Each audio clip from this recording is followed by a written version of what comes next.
প্রকাশিত হয়েছে উচ্চ মাধ্যমিকের ফলাফল।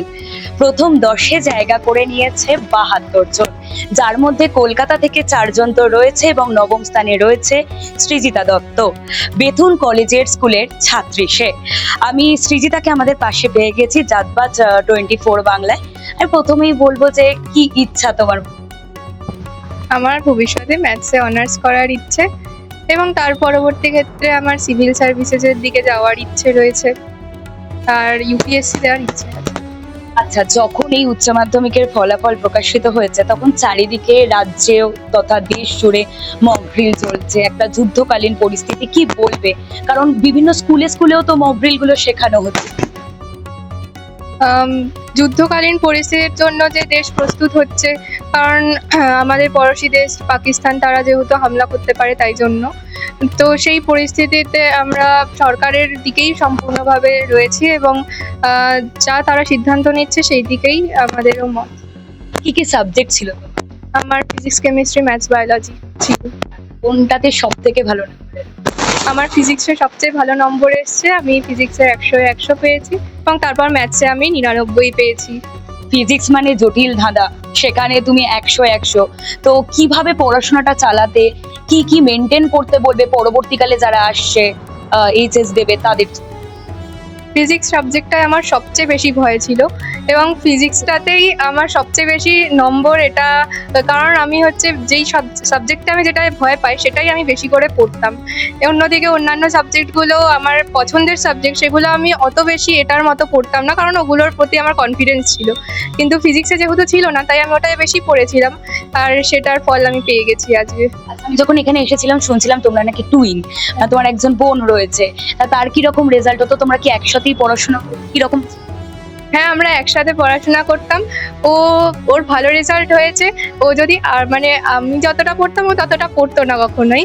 ও আমার সামনে বসে থাকতো, আমি পড়তাম, ও তারপর ওকে একটু বললেও পড়তো, আবার ও নিজের ইচ্ছেতেও পড়তো। আর টিচাররা যারা, তারা তো খুবই হেল্প করেছে, তারা অনেক সময় মোটিভেট করেছে, আর তাদের সাহায্য পেয়েই আমি আজকে এই জায়গায় দাঁড়িয়েছি। ভবিষ্যতে কি?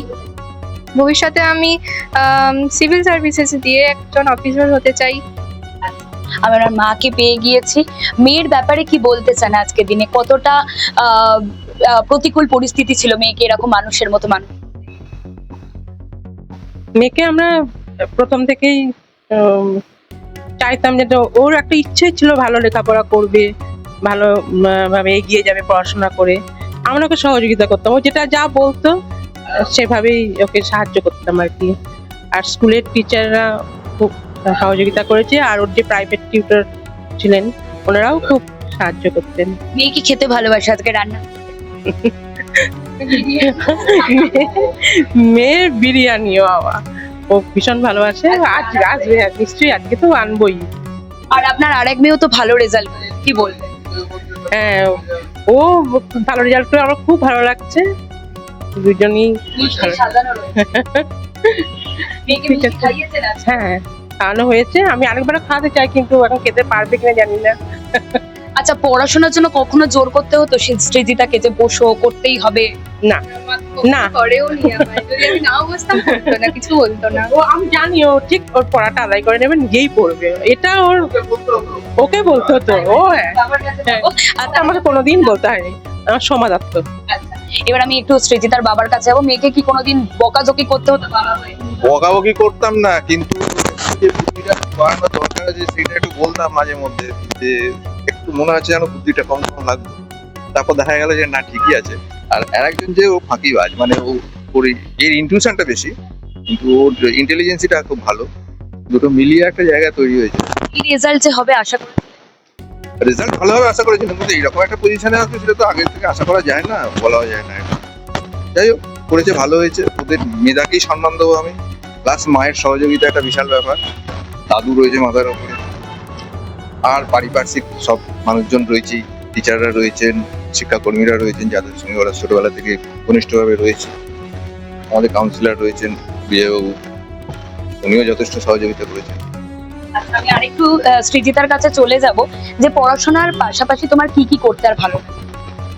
পড়াশোনার পাশাপাশি আমার চেস খেলতে ভাল লাগে, আমার আঁকতে ভাল লাগে, এগুলোই আমার করতে ভাল লাগে।